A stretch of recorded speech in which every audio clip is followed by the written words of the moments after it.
All right, so we're gonna have 6 5-minute pitches. This is very much a fast pitch. These teams have been preparing for the past 6 weeks. We have Larry Fulton, who many of you have already met, who's the founder of Fulton Equity, an ETA entrepreneur, Weatherhead alumni. He's one of our experts. He's going to be asking a question of a couple of the teams. We have Brendan Anderson, who you may have seen speaking earlier, is the founder of Scaleco Capital, a longtime ETA entrepreneur and sponsor of the event. Thank you, Brendan. He's going to be also asking not grilling. You're going to be kind, sort of kind, nice. These guys aren't nervous already, but it'll be all right.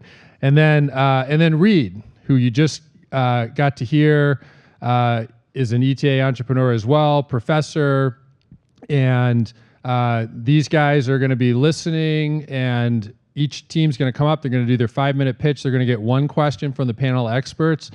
The other team's going to come up. I'm going to be running the 5-minute timer. We're going to keep it tight so we can stay on track. When we're done, you'll see in your workbook on page 34, and we'll also have it up on the screen, a QR code. You're going to vote, okay? And what I want you to be thinking about as these teams are pitching is, they're basically pitching an acquisition criteria. So this is the type of company a ETA entrepreneur might buy. So a quality business model in an attractive industry that would fit a typical ETA entrepreneur. And this is, deciding what your so-called acquisition criteria, or in simpler words, what are you going to buy, is a really important decision. And so these teams went out, they did some research, and they came up with ideas that they thought would be a good examples of the kind of businesses ETA entrepreneurs would invest in. And so as the audience, the question that we want to say is, if you had to invest in one of these companies, if you had to put $1 million into one of these companies, which one would it be? That's the question, okay? So as they're pitching, start thinking about that. All right, without further ado, we are going to start with the in-home senior care team. Mark in the back's he's already got it queued up. This thing's live. All right, I'm gonna go over there, get my phone out, get the timer ready to go, and I'm gonna turn it over to team number 1, in-home senior care. Let's give them a quick welcome.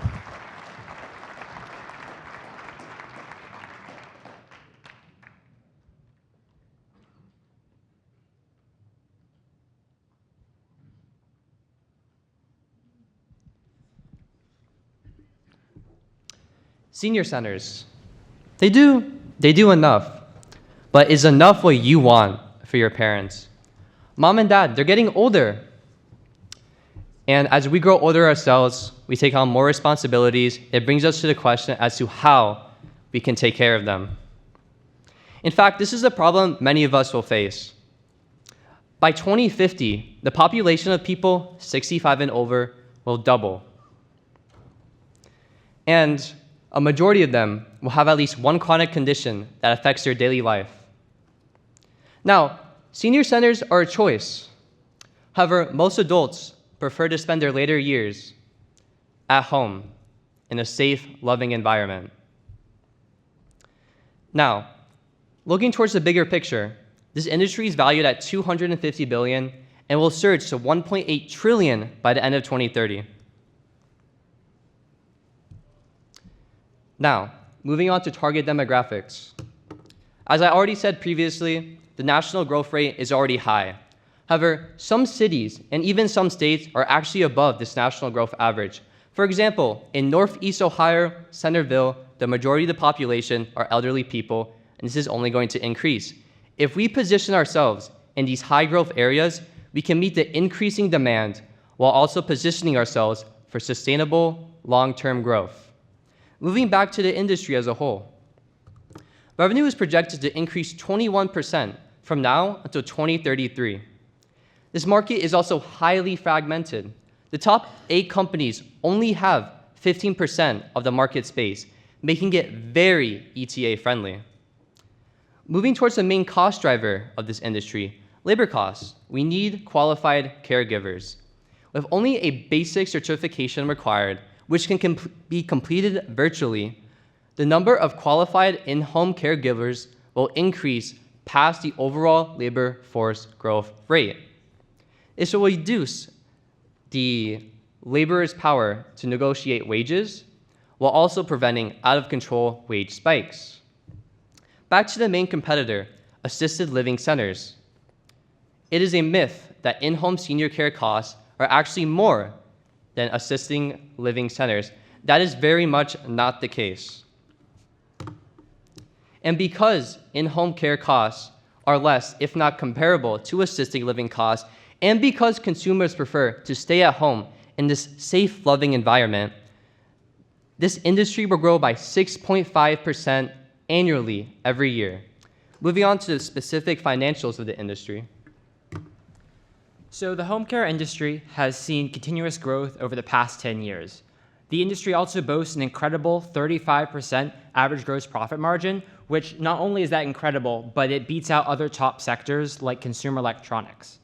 Additionally, the industry has a 7% average EBITDA margin, which makes it comparable to sectors like manufacturing. So when you look at home care as a whole, the whole purpose of this industry is to provide care and support for mom and dad on their terms. The continuity that home care provides for seniors greatly outmatches that of assisted living communities, and seniors just want to stay at home. When you combine this with the aging baby boomer population, it's clear to see why this industry has seen such great growth in the past 10 years and will continue to grow at the same rate through 2030. Put all this together and it's clear. Now is the best time to enter the home care market. Thank you.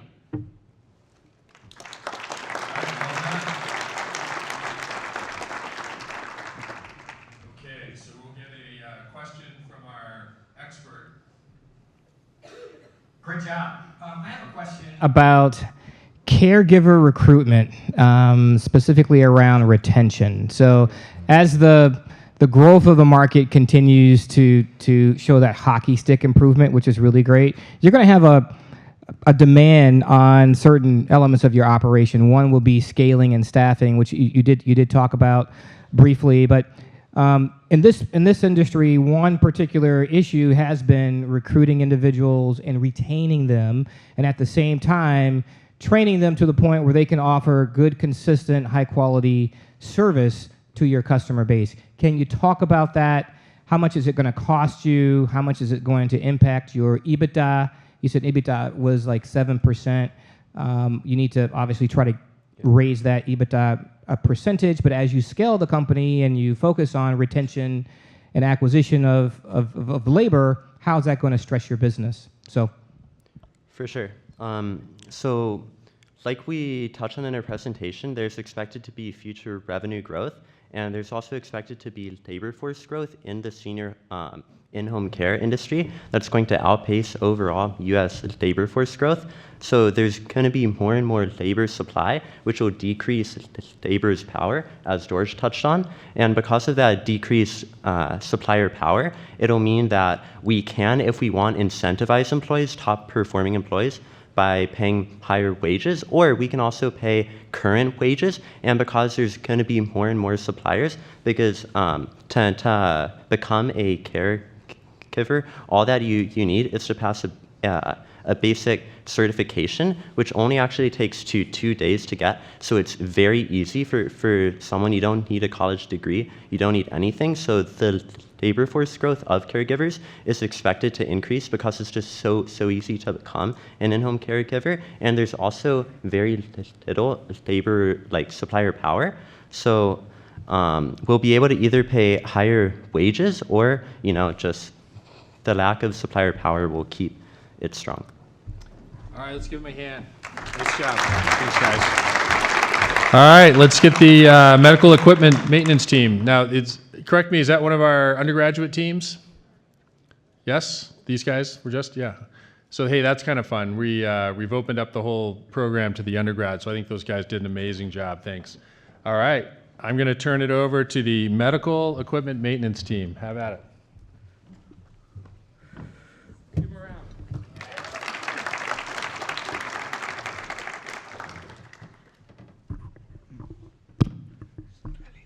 Hi, everyone. We are Team Donuts.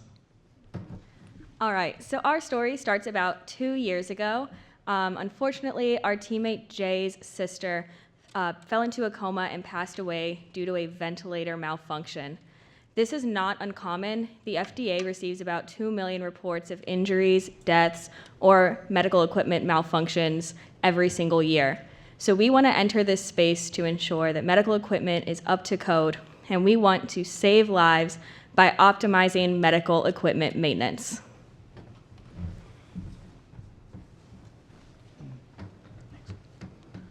So let's start with understanding a bit about medical equipment maintenance. Medical equipment maintenance is a process of keeping medical devices in good working condition to ensure patient safety and accurate diagnosis. The equipment that we focus on maintaining here is diagnostic imaging equipment like your X-ray machines. So there are mainly 3 types of services that we look at: preventive maintenance, corrective maintenance, and operating maintenance. So our focus is on preventive maintenance, which is driven by compliance with safety standards and is recession resilient, has low seasonality, and high recurring revenue. The service providing entities that we are looking at here is original equipment manufacturers such as Siemens and GE Healthcare, independent service organizations, and in-house maintenance teams operated by hospitals. We plan to acquire an independent service organization, which is small, fragmented, and represents 60% of total addressable market. Our focus in terms of contracts are basic pay service and protection plans, which provide preventive maintenance and has high margins. In terms of our end users are mainly hospitals and diagnostic imaging centers. So let's understand the medical equipment maintenance industry. So the industry in the US is valued at around $9.3 billion in 2023 and is projected to grow to $11.5 billion by 2029. That's a solid 5% compound annual growth rate.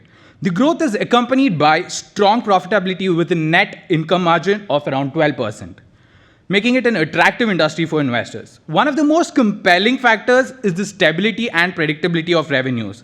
The average maintenance contract is for around 3 years, and 86% of these contracts renew, highlighting robust recurring revenue and long-term customer relationships.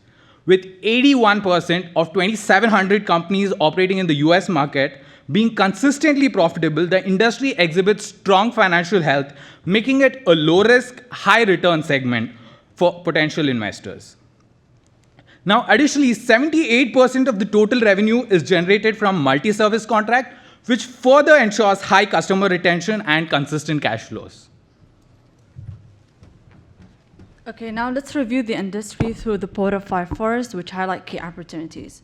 So first, the strict regulation and the specialized knowledge create challenges, but also offer us the chance to provide innovative solution and also establish a foothold. Second, the hospital and the diagnosis centers, they have some influence, but they also seek better service contract, which give us the opportunity to offer more competitive and reliable options. Third, the large suppliers control much of the market, but by acquiring smaller firms, we can reduce dependency and build a strategic partnership. And fourth, a few alternative solutions exist, which provide stability and strong foundation for our growth. And finally, the competitive is strong, but the fragmented market allows us the opportunity to focus on specialized equipment and services to capture the market share. So just in summary, leveraging the opportunity highlighted by the Port of 5 forests will strategically position ourselves to navigate the industry challenges, capitalize on the unmet need, and secure a competitive advantage in a highly specialized market. Thank you. All right. Wait a second. So there are some key takeaways from this. So first, it is a highly fragmented market. So there's a great opportunity to consolidate businesses into one key growth area. Second, there is high recurring revenues. Up to 3/4 of contracts are multi-year service. So there is a lot of growth there and a lot of customer retention.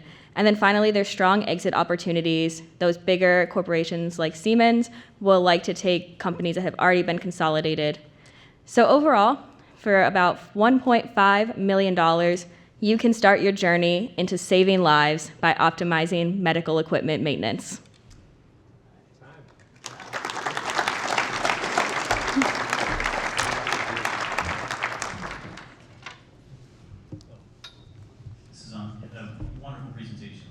I do like the industry. It's the recurring revenue and all that wonderful things, all those the things you pointed out. My question is around liability. So obviously your lives and so forth. Can you touch on the liability that the company would face, if something goes wrong? Yeah, I think the liability mainly that the company is going to face is because we are looking at preventive maintenance. If the preventive maintenance does not go through and the equipment, there is an equipment failure, I think we would go for an insurance in terms of liability to take care of these liability. Mainly there are different types of insurance contracts. Depending on the contract that we are looking at, we are only looking at 2 types of contracts, which is not a full protection plan. If I have a full protection plan, then we are also liable for equipment failures. I think the contracts that we are looking at are not full protection plans. So that way we are covered for majority of our liability, but still we are going with a third-party insurance to ensure that in case there's an equipment failure, we are covered with an insurance. Thank you. Thank you. Thanks. Thank you.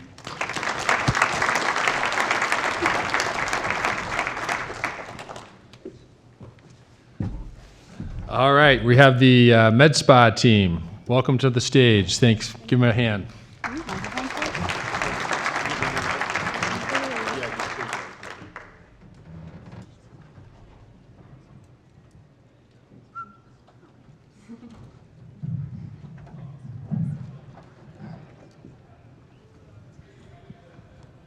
Hi, I'm Isa, and I'm here today with Lou and Daniela to share a wonderful investment opportunity in the med spa industry.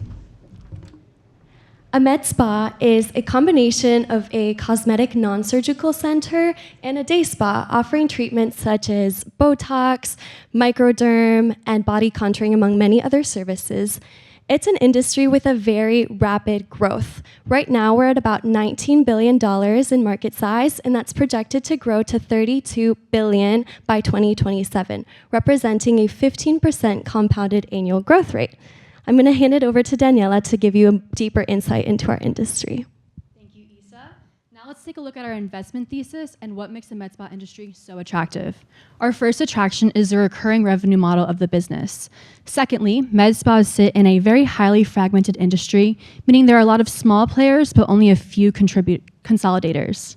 Third, we have a recession-resistant model. Med spas have performed exceptionally well during recessions and economic downturn. And finally, to underpin all of these characteristics, we see very favorable consumer trends. Let's dive a little bit deeper into the recurring revenue model. For example, we see that med spas perform on 100% private pay, meaning that we avoid issues with insurance. These high-margin procedures are performed 2 to 3 times per year, which increases in age, therefore driving a strong lifetime customer value. Looking at the highly fragmented industry, we see that there are 9,400 med spa clinics in the United States. And of these 9,400, 90% are independently owned mom and pop shops, which provides a wonderful opportunity for merger and acquisition. Also, there's heavy private equity activity in the space, meaning this will provide a natural exit for us once we've completed our investment. As we've mentioned, med spas are recession resistant. For example, in the 2008 financial crisis, we see an increase in med spa procedures despite the global economy struggling. We also see a slight decline in COVID at the height of the pandemic in 2020, however, a swift recovery. Finally, we see a heightened favorable consumer trends along with an increase in acceptance of body positivity and cosmetic procedures. We also have a new market as the male population dives a little bit more into the med spa procedures. Overall, these consumer trends work in our favor, and which is why you should invest in med spas. I'll pass it over to Lou. Thank you, Daniela. Now let's take a look at all the ways an ETA investor can drive value in this industry. First and foremost, our largest lever is that of executing add-on acquisitions. Given the highly fragmented nature of this industry, this leaves a lot of white space to pursue M&A. And with each new purchase of a location, this creates an opportunity to realize both cost savings and revenue synergies. Our next lever is greenfield expansion, or in other words, bringing our offerings to new and freshly built med spa centers. We believe that we can identify wealthy and growing markets to bring our offerings to new clientele. Additionally, a lot of these med spa centers that are mom and pop owned or family operated tend to lack digital marketing expertise. And this creates an opportunity to augment these marketing strategies with both email and social media campaigns to drive further top line growth. Another way to drive growth is by adding complementary services. By performing market research, we can identify and stay on top of industry trends, and with that, implement them into our offerings faster than competitors. Finally, our last growth lever is that of taking advantage of cross-selling opportunities. As we acquire new locations, we can in turn offer our customers a larger variety of services, and with that, become the one-stop shop for all things cosmetic. Overall, we believe that this growth strategy can provide significant return on our investment. And now I'll pass it back to Isa. Thank you, Lou. So as ETA investors, we want to invest in an industry where organic growth is inherent. We believe that investing in med spas isn't just an investment in a business. We are driving the face of beauty and wellness in the future. Thank you.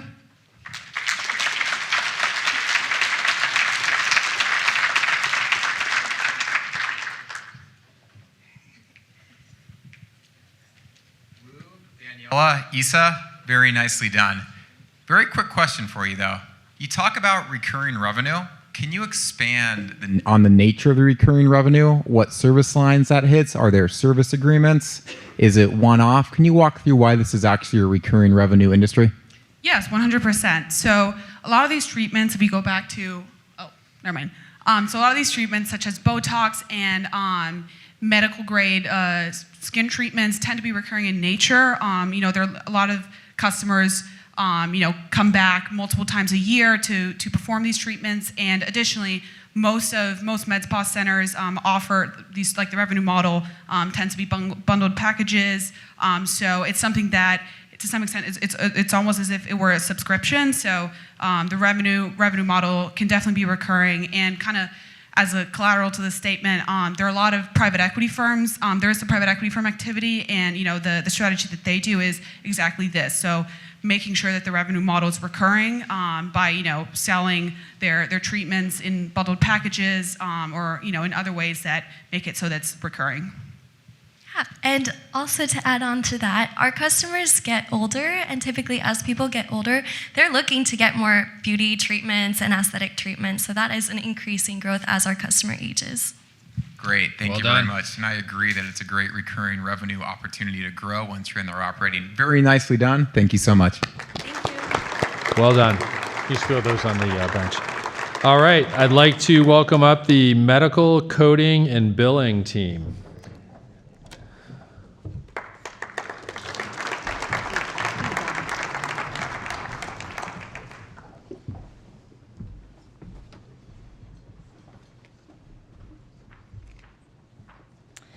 Hi everyone, we are CNC LLC. Thanks for being here with us today. We're excited to talk to you more about outsourcing medical coding and billing.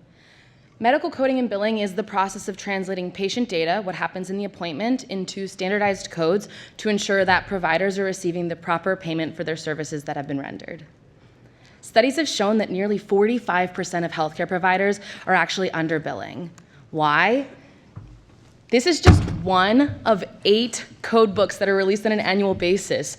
Doctors don't have the time to stay up to date with all of these codes and to ensure that they're actually reaching the right person with the right bill at the right time.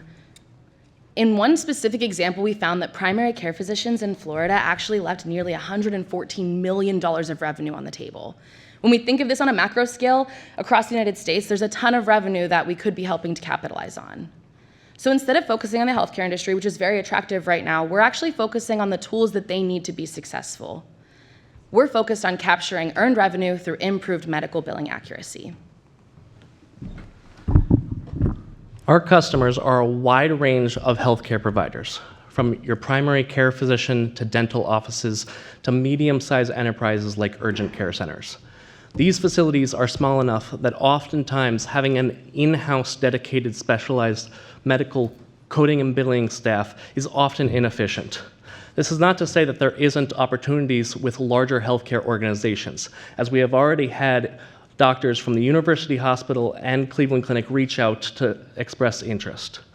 As we grow, leveraging economies of scale will allow us to secure contracts with these larger, more cost-conscious organizations. The medical billing market is growing at a compound annual growth rate of 12% and is expected to reach a valuation of $19 billion by 2034. We believe that growing complexity of medical treatments combined with upward reimbursement pressure brought on by PE activity within the medical space will increase revenues substantially over the coming years. Furthermore, demographic factors like an increase in the population and an increase in senior citizen population from 52 million to 84 million by 2050 will drive more macroeconomic tailwinds in our favor. So we know the industry is growing and it's already really enticing, but it's even more exciting to get in with a positive read on our Porter's 5 Forces analysis. Starting with the threat of substitution, it's relatively low because there aren't any alternatives to coding and billing currently.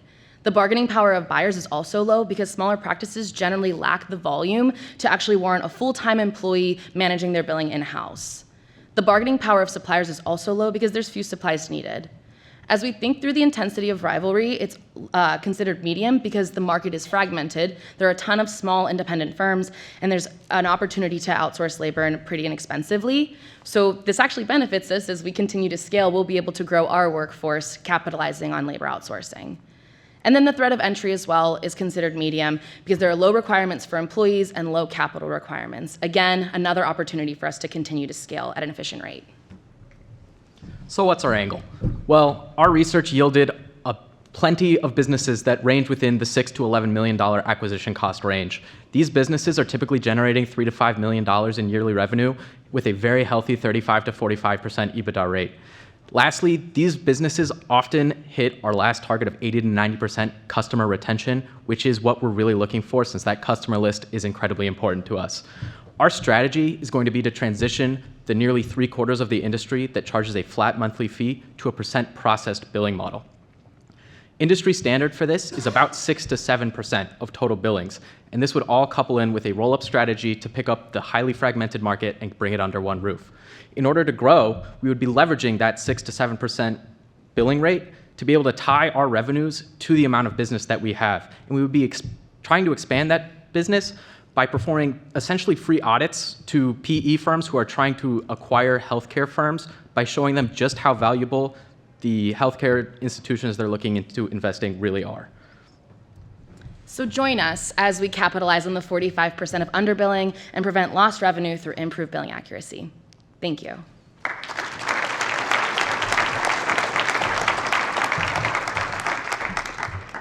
Excellent job. Nice presentation. In fact, I just put in an offer for a medical billing company a couple of months ago. I lost it, however, but it was a great business, and everything that you said was exactly correct. So I had a couple of points to my question, right? So if there's going to be a tremendous amount of growth, very attractive CAGR in the market. My question is around regulatory compliance and adaptability, which obviously is key to reducing errors, the accuracy of some of these inputs, and obviously minimizing denials. So the question is, how do you stay on top of all the regulatory changes that you dropped on the floor there and payer requirements? How do you ensure compliance across the billing process? Is there a special technology or software system that you use for your business? First of all, thank you for the question. Sorry you missed out on such a great opportunity there. We have come across some significant improvements in RegTech in this industry to keep track of moving forward. A big trend in the industry is outsourcing to overseas, which we feel it gives us a unique opportunity to differentiate ourselves in that higher line of work. So through the use of RegTech technology that is coming out in the space, along with constant training of our employees, we'll stay on top of that for sure. Thank you.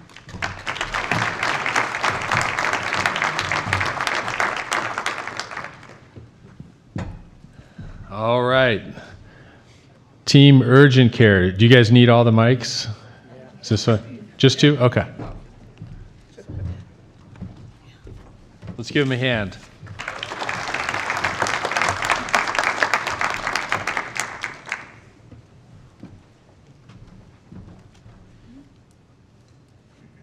Test.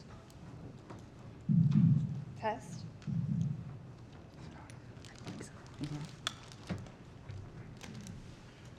Test. Oh. Test. Test, test.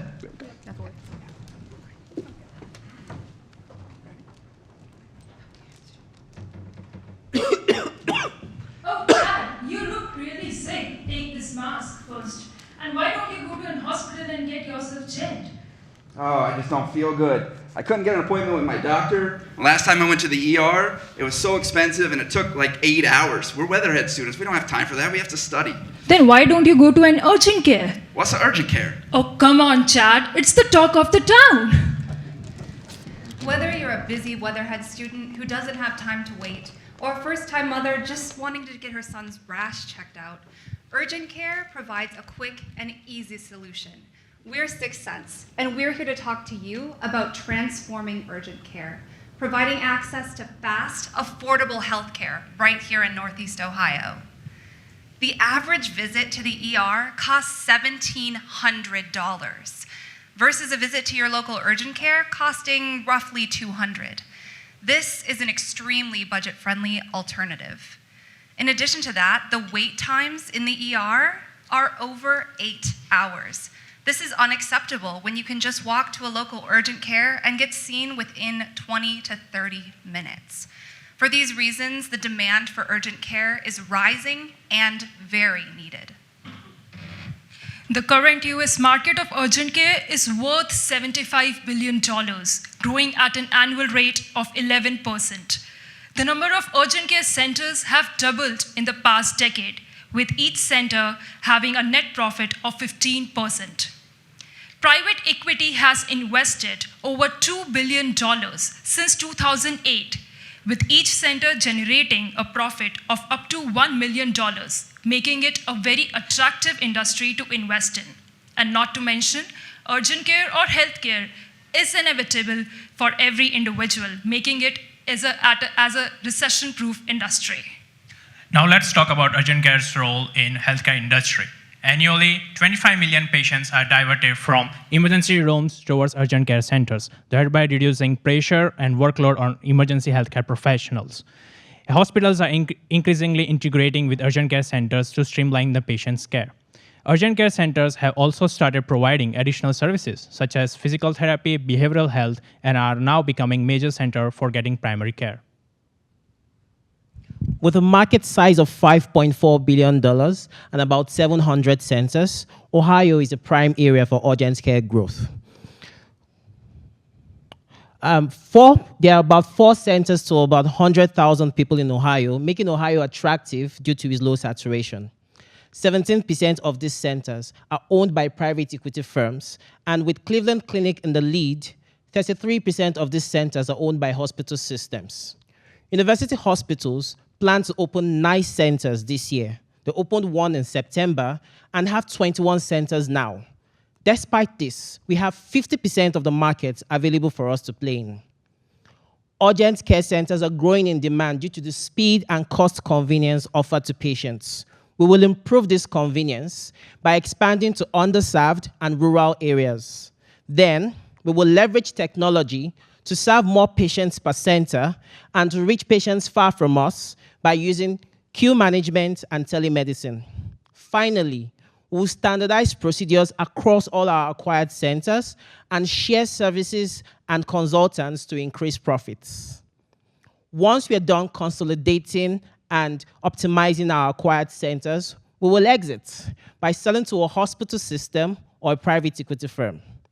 We are confident that due to their sustained interest in this space and the growth of the urgent care market, as long as we meet our optimization goals, we will have an exit. For me, urgent care helped me. Get better, faster, with less money out of my pocket. For you, investing in urgent care is a recession-proof industry. Right now, there's market available, and investors are making great returns, and we live in an undersaturated area. We're 6 Cents, and we would love for you to invest in urgent care with us, and we'd be happy to answer any questions.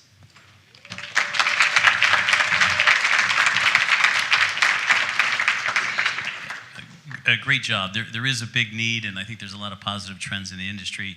We actually own a urgent care. We bought it as part of another company we bought, so I've been learning in the last year or so. So my question is, there's some big competitors out there. How do you let the average person out there know you're there? Being a physician myself, I know like patients and healthcare professionals, they prefer more personal connections to urgent care centers. And now, like right now in healthcare field, there's you can say a very bad reputation for private equities acquiring healthcare and making it more profit center. So we, as our ETA team, we are gonna focus more on a patient care center models. And we are going to establish urgent care centers near major shopping centers and near major highway systems, so they are more accessible. And also, we are going to partner with local medical schools, and we're going to host a few of the healthcare activities events, such as we have Wade Oval Wednesdays here in University Circle, and through that we expand to create our market in the major areas. Thank you very much.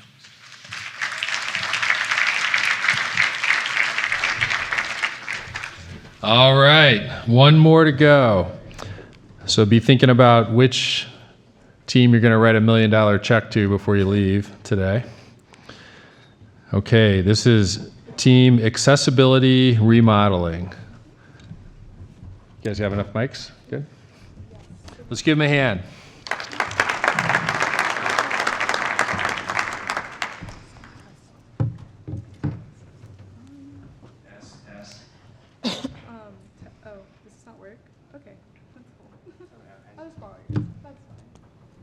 There's another one over there too. Thank you. Switch on. Great question. Hello? It's fine. I would just hand mine to you. It's okay. Let's get started. Thank you, though. So, hello everybody. I'm Jarvis. Today we're not talking anything medical like the previous group does. Sounds boring, right? No, we're getting something new right here. Accessibility service remodeling for aging population. So, what is that? What are we doing? Let me give you some objectives right here.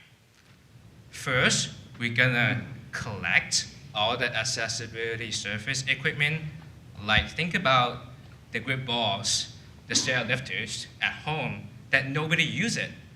We collect every single one of them to our pocket, and we redistribute to people who need it.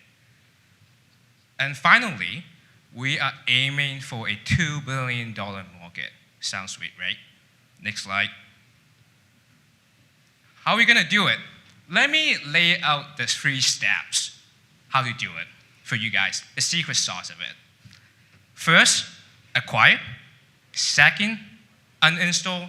Third is install. Let me elaborate the steps right here. For acquire, we are looking for around $100,000 to $500,000 home maintenance company. We don't even need $1 million, like Scott was saying. It's pretty low entry, right? Second, there's 2 same time on sales. Let me elaborate it. Because we are trying to acquire a company, save us time to build a sales team. We don't need to look for new customer anymore. For the workers, hardware workers, the electricians, the technicians, we don't need to recruit them or we don't need to train them. And we are confident to tell and sell our customer that we got a team for them. All right, for uninstall, pretty simple. We just gave them an install service and collect all the items we need. Afterward, finally, we just distribute all of them, providing them installing service. At the same time, we are having some flexibility right here because we are gonna set up a rent and subscription-based service, depending on what you guys want to do it, how you guys going to do it. And we generate recurring revenue right here.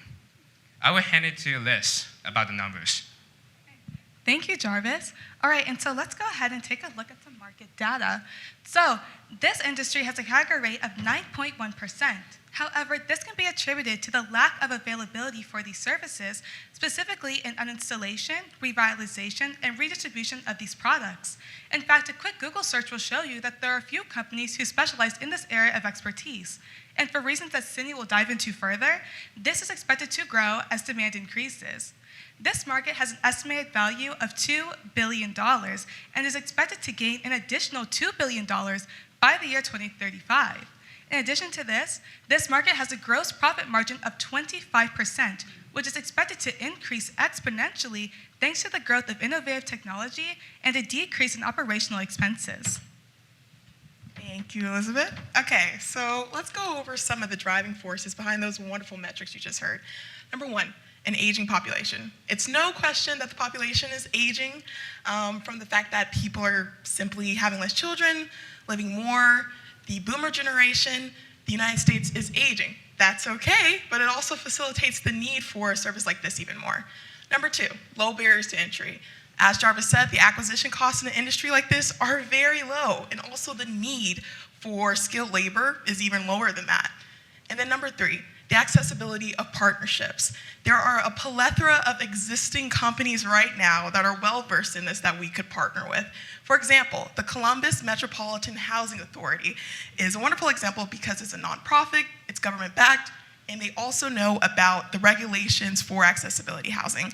And before we close, I just want to say that this isn't just like an industry that, can drive profits or sales, but this is really about creating a world of inclusivity. So help us build that world one house at a time. Thank you.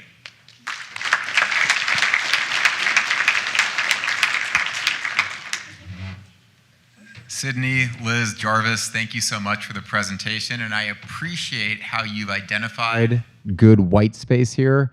We've heard a lot about industries that are very saturated with private equity currently. This is not one of those, so kudos for that. My question, though, is about validity. What diligence have you done to understand how many uninstallation opportunities actually exist out there? Because it sounded like that was more of a de novo thing.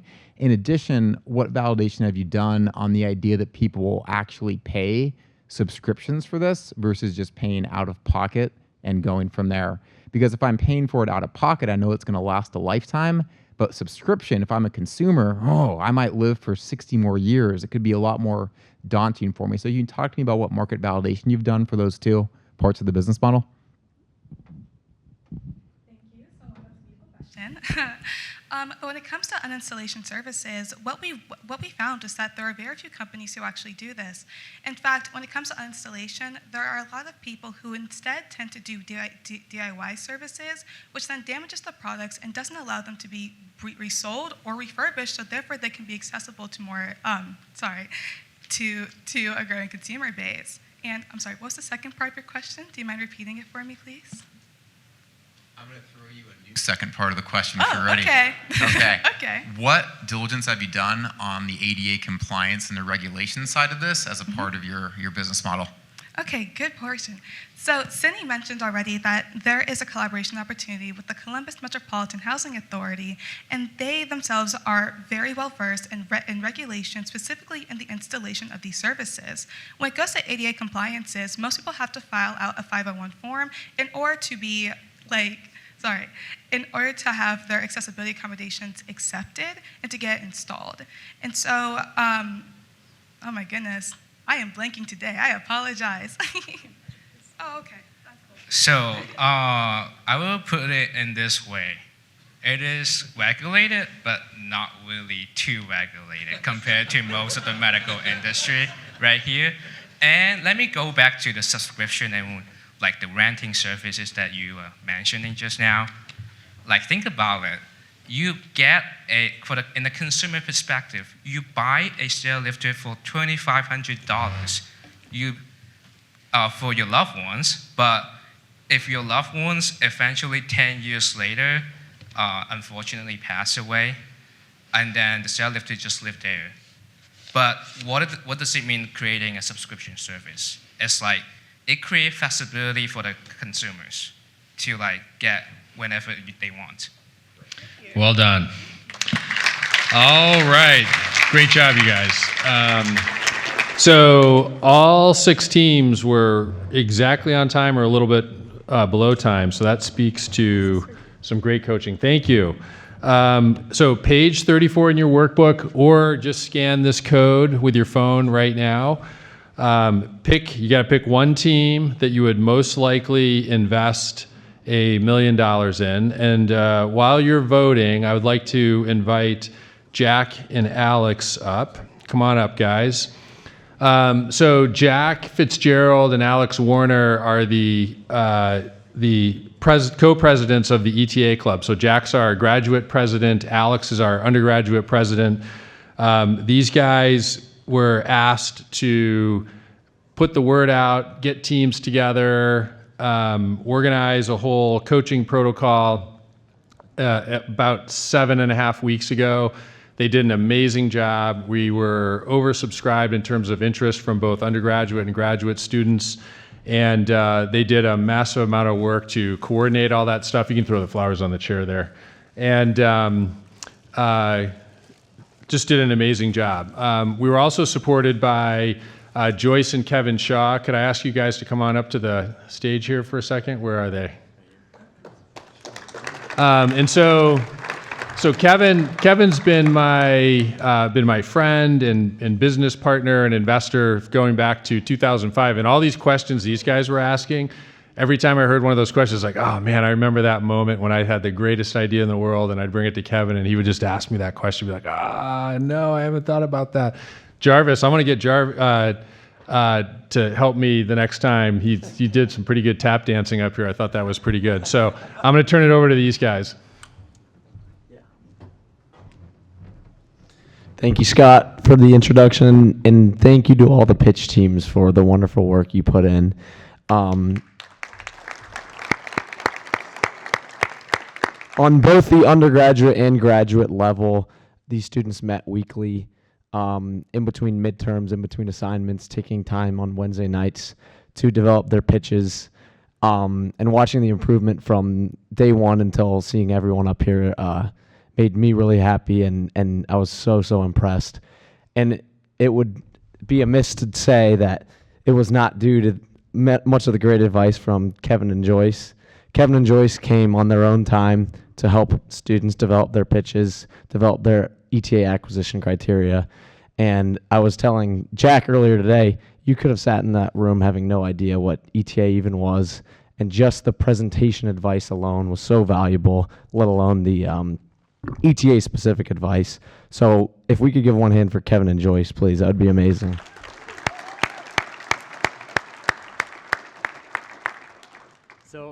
So on behalf of all the pitch teams and the ETA club at Weatherhead, on our last day, we all took a group picture. Each team took a group picture with Kevin and Joyce. And we all wrote messages to each of you. So we don't want you to forget us. We certainly won't forget you. Thank you. Yeah.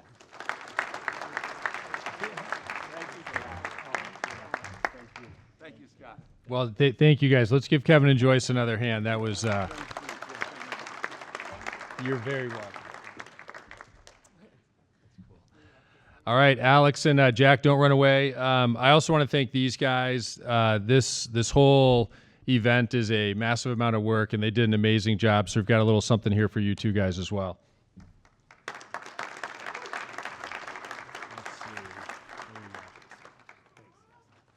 All right, so I want to try to get, I think this is going to be like pulling teeth, but could somebody try to grab Lauren and see, is Nikki in the room? Nikki? Lauren's going to resist, coming up here, I'm certain, but we're going to try to pull her up here. And then Jeff's going to come up and take over.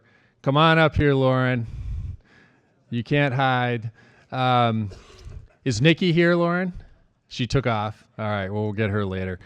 In addition to Alex, Jack, and people at Promise Partners, Lauren is just an amazing support. She's our administrator at Promise Partners.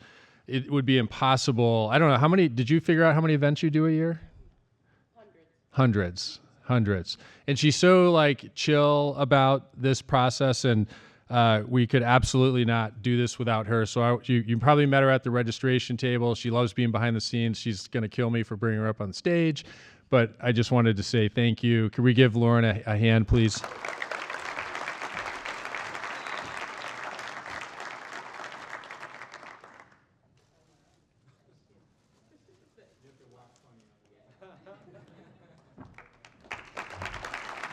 All right, so I'm gonna bring. Oh, we have important business. Whoa, let me get ahead of myself. Okay, I'm actually seeing it in real time. Okay, I think we have. Anybody need to finish voting? Everybody good? All right. Yes, please. Yes.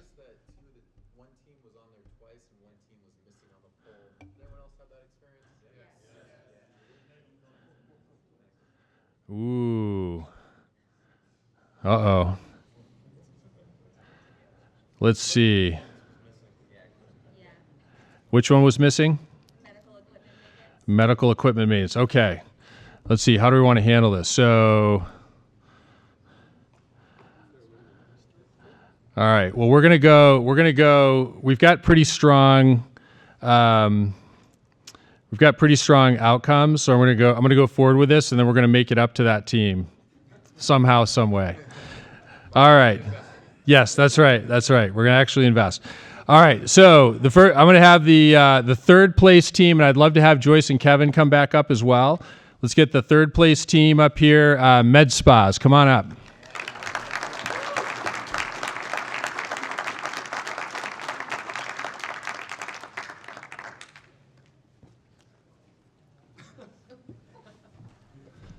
Come on up the stage. We'll get a big picture.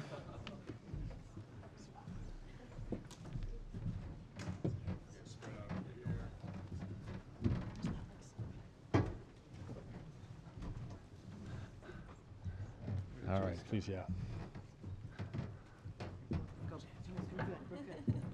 Well done, you guys.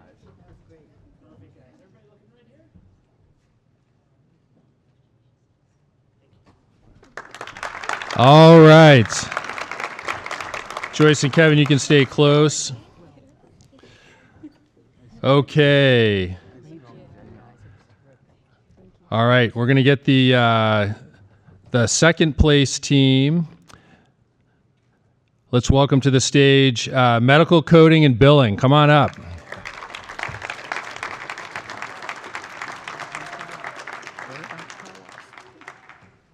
Well done. Nice going. Well done. Way to go, Adam. Well done. Good going. Well done. Nice going. Well done.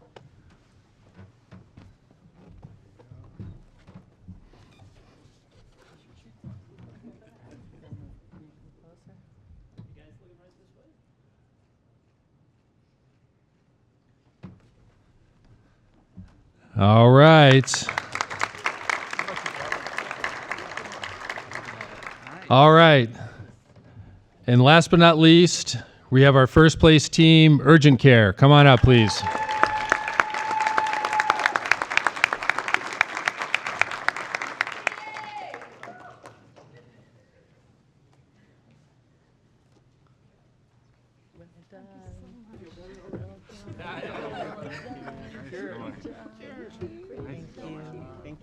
Thank you for all your advice. I'm glad you feel better.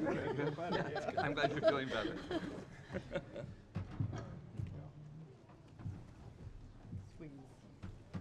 Squeeze in a little bit here. All right.